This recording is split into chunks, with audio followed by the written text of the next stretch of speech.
بسم الله الرحمن الرحيم. حدیث مبارک کے راضی رسول اللہ صلی اللہ علیہ وسلم فرمائی وأن عبد الله بن مسعود رضي الله تعالى عنه قال رسول الله صلى الله عليه وسلم سباب المسلم فسوق وقتاله كفر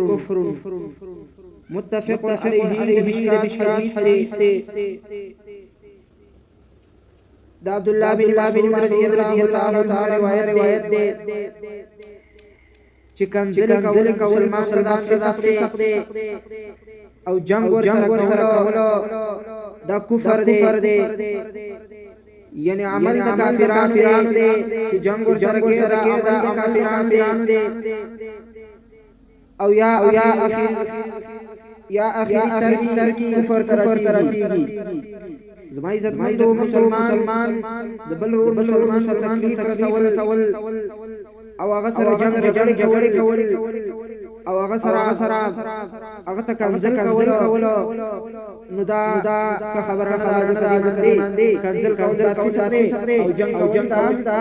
کافرانو عمل دي کافرانو دا باندې کوي بل حدیث کی راضی چې مسلمان نه دی چې بل مسلمان ضرر د جبه د ضرر د خلی د ضرر د نور ضرر نه بچ پاتې نشي دا مسلمان نه دی مسلمان هغه دی چې د لاس نه د خپل ضرر نه د جبه د ضرر نه د خلی د ضرر نه چې بل مسلمان پاتې شي مسلمان دغه دی